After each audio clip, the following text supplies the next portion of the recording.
वकील साहब, आप कुछ भी करके मारे चोरे को घर ले आओ। आपको जो सही लगे ना वो आप करो। ठीक है, मैं कुछ करता हूँ। बड़ी मेहरबानी। भाई, जो इन्हें सही लग रहा है वो ये करेंगे, जो हमें सही लगेगा हम करेंगे। क्या हुआ? कोई सुन तो ना रहा हमारी बात?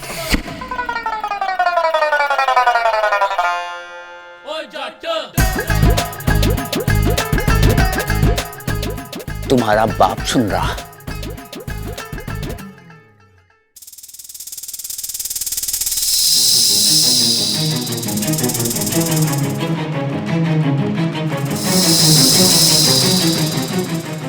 बब्बल जी, आप चिंता मत कीजिए, ममता भाभी को कुछ नहीं होगा। मैं उन्हें कुछ नहीं होने दूंगी। बस कुछ समय की बात है। बब्बल जी, बहुत जल्दी आप दोनों अपने घर में होंगे, आपके अपनों के साथ, और ये आपकी इच्छा का वादा है। अच्छा,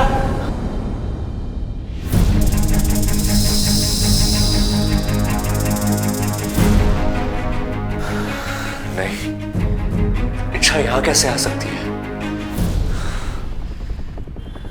लेकिन जो मैंने अभी सुना, ऐसा लगा कि इच्छा मुझसे बात कर रही है, मुझे हिम्मत दे रही है। शायद मेरा वहम है। इच्छा का सिर्फ एहसास मुझे इतनी हिम्मत दे गया कि अब मुझे यकीन है कि ममता भाभी को कुछ नहीं होगा, कुछ नहीं होगा उन्हें।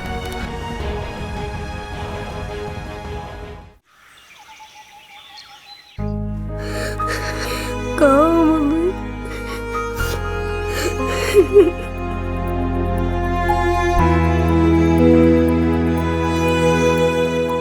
दादी, मुझे मम्मी की बहुत याद आ रही है। हाँ छोरा, हम सबको भी उसकी बहुत याद आ रही है। उसके बिना जीने की आदत ही ना है। दादी, मम्मी ऐसे अचानक क्यों चले गई?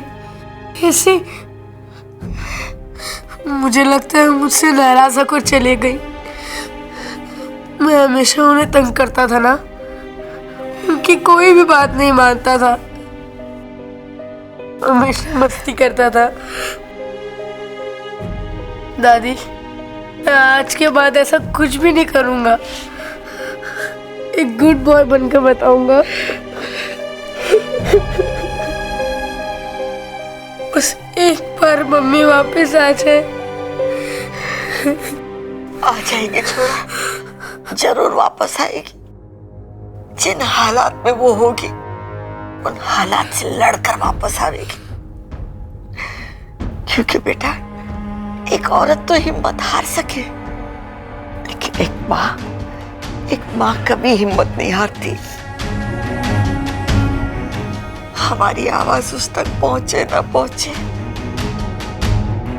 लेकिन तेरी आवाज जरूर उस तक पहुंचेगी। देख लेना छोरा, वो तेरी खातिर जरूर वापस आएगी।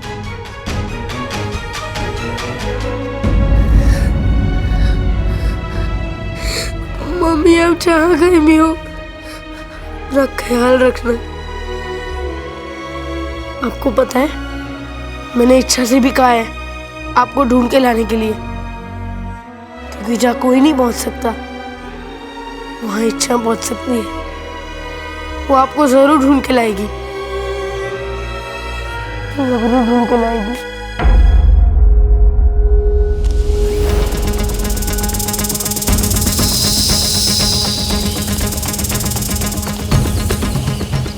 सातपुरा का जंगल, सरपेश ने तो यही जगह बताई थी। ममता दीदी यहीं कहीं होनी चाहिए, लेकिन इतने घने जंगल में ममता दीदी को ढूंढना यानी, लेकिन ढूंढना तो पड़ेगा। पप्पू को वादा जो किया है।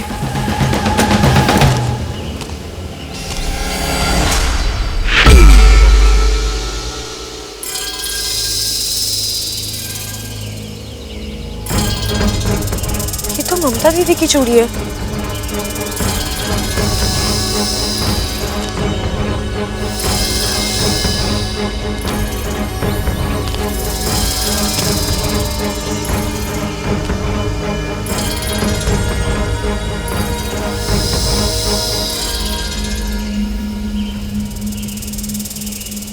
एक और चूड़ी।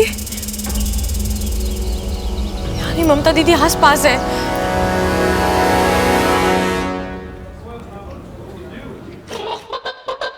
अरे भाई बात सुनो मेरी, मैं दादी से बात करूंगा, घर पे आपकी ही पसंद का खाना बनेगा, लेकिन ये वाला सिलेंडर ना आप दादी को वापस कर दो।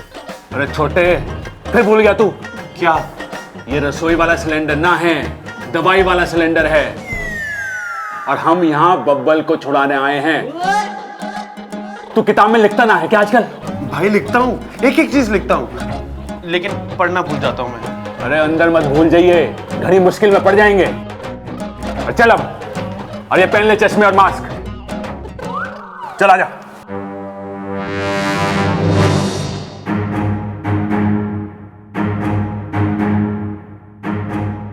सलाम साहब। अरे अरे अरे अरे, कौन हो तुम लोग और बिना परमिशन के अंदर कैसे आ गए? अरे भाई, आपने जो मुझे बाहर समझाया था मुझे सब याद है।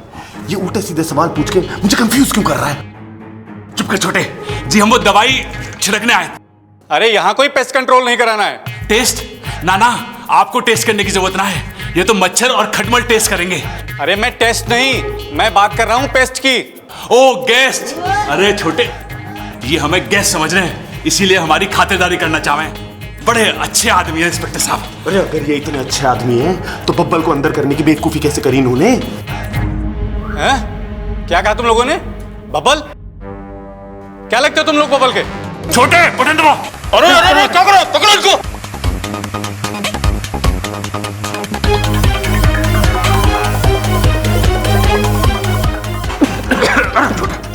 ये तुम लोग अच्छा नहीं कर रहे हो।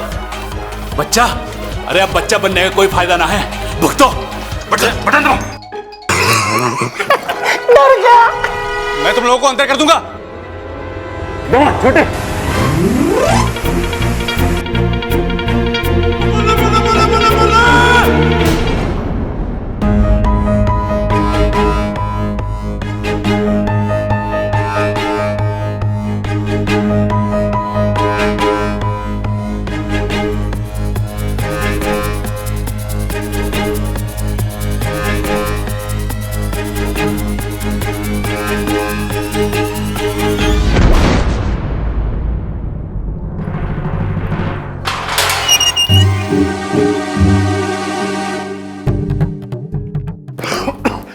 अरे बब्बल, उठ जा भाई, घर जाके आराम से सो जाना। चल।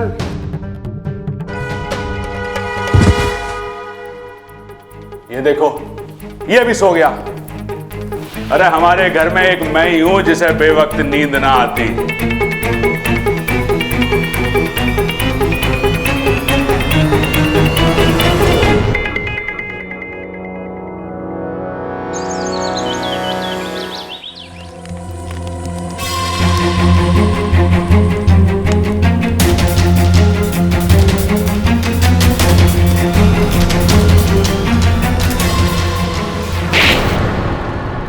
मत मारो उसे, छोड़ दो। चुप, एकदम चुप। बोल और सच बोल, क्या नाम है तेरा? कहां से आई है तू? रोहतक से लेके कुताना गांव से। मैंने कहा ना, सच बोल। कहाँ की इच्छाधारी नागिन है तू? नागिस्तान की है ना? बता, कहाँ है नागिस्तान? कौन इच्छाधारी नागिन? कैसा नागिस्तान? मुझे कुछ नहीं पता। मैंने सुना था पाकिस्तान के नाग असूलों के बड़े पक्के होते हैं, लेकिन कोई भी असूल जान से बड़ा नहीं होता। आज या तो फिर तू वो बोलेगी जो मैं सुनना चाहती हूँ, या फिर हमेशा के लिए चुप हो जाएगी।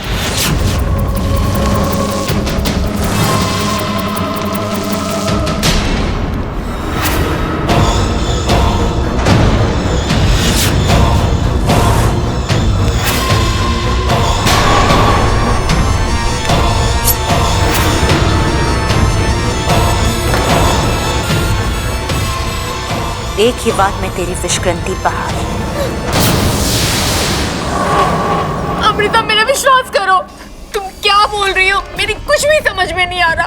तुम मुझसे चाहती क्या हो? नागिस्तान का पता बता। विशाली, एक लड़की हमारी गुफा की तरफ बढ़ रही है और उसके साथ सैकड़ों नाग हैं। लगता है वो हमें खत्म करने के अभियान पर निकले हैं। मुझे लगता है कुछ गड़बड़ है। हमें हमारा ठिकाना बदलना होगा।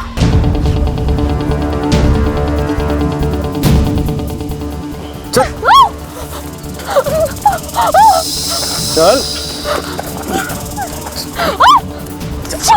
चल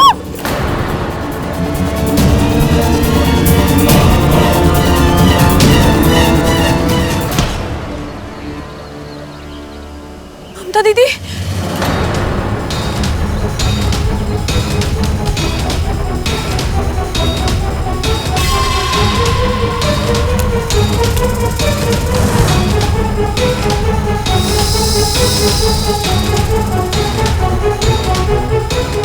ये इच्छा कहीं मुझे शंकर के साथ देख ना ले।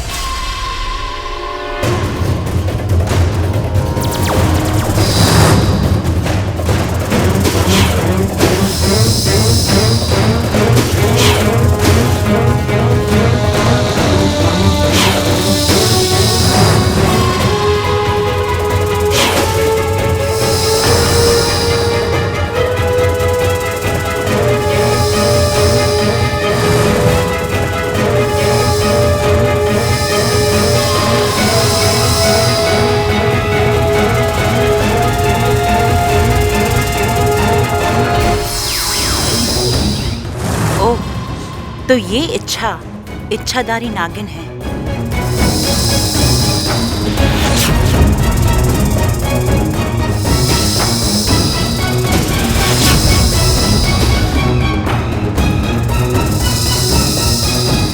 मुखिया जी, हमारी सपोली, उसकी जान खतरे में है। तुम चिंता मत करो सिपली। गुरुजी ने अपनी सारी शक्ति इच्छा के साथ लगा दी है। नागोमी देव से प्रार्थना करके ये उसे विशेष शक्तियां दिला रहे हैं। लेकिन वो जिससे लड़ रही है वो। शांत रहो सिपली, अपनी बच्ची की काबिलियत पर भरोसा रखो। बिल्कुल।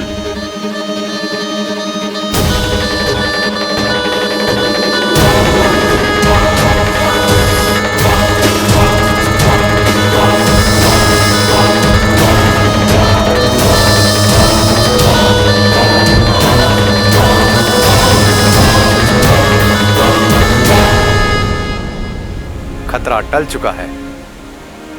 इच्छा अब सुरक्षित है।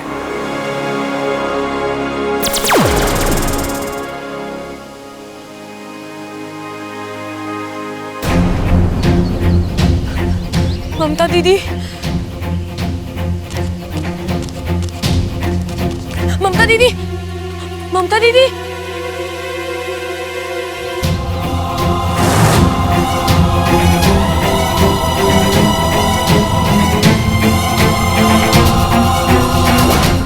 हो ना हो, ये इच्छा जरूर नागिस्तान की इच्छाधारी नागिन है। इसे कभी विशेलगढ़ में तो देखा नहीं, और अगर ये विशेलगढ़ की होती तो इंसानों के लिए अपनी जान इतने खतरे में नहीं डालती। ऐसा अच्छाई का बुखार तो सिर्फ नागिस्तान वालों को ही आता है। क्या करूं, इसे अभी कब्जे में लूं कि नहीं? इससे जबरदस्ती कुछ भी बुलवाना मुश्किल होगा। ये गैरों के लिए इतना लड़ती है तो अपनों के लिए जान दे देगी, पर कुछ बोलेगी नहीं। क्या सोच रही हो सिपली? खतरा भी टला नहीं है मुखिया जी। विशालगढ़ वालों को इच्छा का सच पता चल गया है। सिपली का डर सही है मुखिया जी। अब वो इच्छा को परेशान करेंगे और उसके जरिए हम तक पहुंचने की जरूर कोशिश करेंगे। ये इतना आसान नहीं है। विशैलगढ़ और नागिस्तान दोनों अलग अलग प्रदेश हैं। यहाँ के नाग एक दूसरे को तब तक नहीं पहचानते जब तक वो एक दूसरे को अपना अपना रूप बदलते हुए ना देख ले। इसीलिए अगर विशैलगढ़ का कोई भी इच्छा के आसपास भी हो तो भी इच्छा उसे पहचान नहीं पाएगी। तो फिर इसका हल क्या है मुखिया जी? जी मंत्री जी, आपने थाने फोन करवा दिया जी। बहुत बहुत शुक्रिया, धन्यवाद धन्यवाद। माँ, मंत्री जी ने पुलिस थाने फोन करा दिया। चिंता मत कर, सब ठीक हो जाएगा। अरे क्या जरूरत थी इन दोनों को वहां जाने की और अपनी अक्ल लड़ाने की? खुद की धोती तो संभाली ना जावे, चले दूसरे को सेहरा पहनाने। अरे माँ, भोले हैं, भाई की जुदाई बर्दाश्त नहीं हुई तो चले गए, माफ कर दे। अरे मैं तो माफ कर दूं खड़क, लेकिन पुलिस को थोड़ी पता है कि दोनों कैसे बावले हैं। अगर ताव में आके कुछ उल्टा सीधा हो गया तो?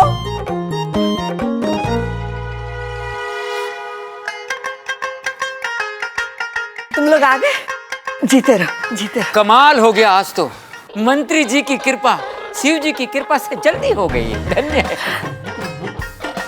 हाय मेरे बच्चों, तुम लोगों को मारा पीटा तो नहीं पुलिस ने? अरे पुलिस हमें क्यों मारेगी माँ? अरे तुम सब जेल में जो थे। अरे माँ, खेल में ना थे, जेल में थे हम। अरे भाई, तेरी माँ भी तो यही कह रही है, चुप कर। अरे माँ, पिताजी हम सब बिल्कुल ठीक है। आपके एक फोन ने सारा काम आसान कर दिया। देखा? शुक्र है भगवान का, एक बला तो टली। बस अब ममता खैरियत से वापस आ जाए। कहाँ चली गई, कहाँ ढूंढे उसको? अरे अरे नाना भैया, कहाँ घुसे चले आ रहे हो? पता ना है घर में कितनी टेंशन चल रही है, और तुम खटिया बेचने आ गए। चलो चलो चलो, ना चाहिए। प्रबल भैया ठीक से देखिए, ये सिर्फ खटिया नहीं है, खटिया पर आपकी बीवी भी है।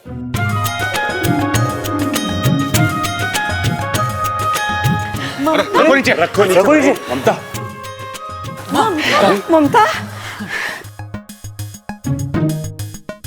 अच्छा मम्मी आंखें क्यों नहीं खोल रही है? अप्पू, ममता दीदी बेहोश है, मैंने डॉक्टर को भी बुलाया, वो आते ही होंगे। लगता है ममता सो रही है। अरे भाई, बाहर इतनी ठंडी हवा चल रही है, भाभी को नींद आ गई होगी। आप आवाज दो, जरूर जाग जाएगी। भाग जाएगी? ना, फिर तो सोने दे इसे। रे भाई, तेरे कानपुर में हड़ताल है ना, तू जानता है ना? चुप कर। ए छोरी, ये सब कैसे?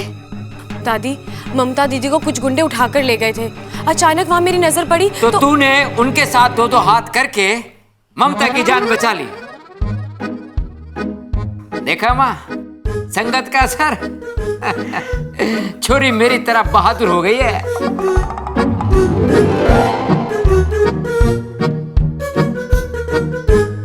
डॉक्टर साहब आ गए। अरे डॉक्टर साहब, आप यहाँ कैसे? आपको भी मेरी तरह भूलने की बीमारी हो गई है ना? आपका क्लिनिक तो वहां है, नुक्कड़ पे। अरे बावले, तू अपनी बातों से डॉक्टर को बेहोश करेगा क्या? डॉक्टर साहब, जरा देख के बताइए ना, हमारी बहू को क्या हुआ है?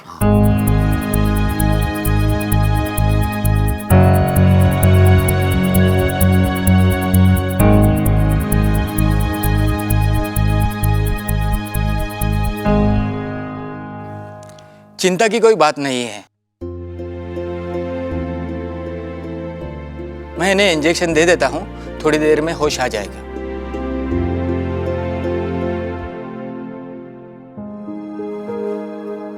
छोरी, और कितने एहसान करेगी हमारे परिवार पर? दादी, बड़ों के हाथ जोड़ते हुए नहीं, आशीर्वाद देते हुए शोभा देते हैं। छोरी, ये घर है ना, ईंट और पत्थर से ना बना है, रिश्तों से बना है। एक को भी आंच आवे ना तो पूरे परिवार की सांस अटक जावे। आज तूने ममता की जान बचाकर हम सबकी जान बचाई है। हमारे पास तुझे देने के लिए तो कुछ ना है, बस आशीर्वाद देती हूँ कि तेरे मन की मुराद पूरी हो और तू हमेशा खुश रहे। दादी, आपने मेरे सर पे हाथ रख दिया, बस मेरी सारी मुराद पूरी हो गई और मुझे कुछ नहीं चाहिए।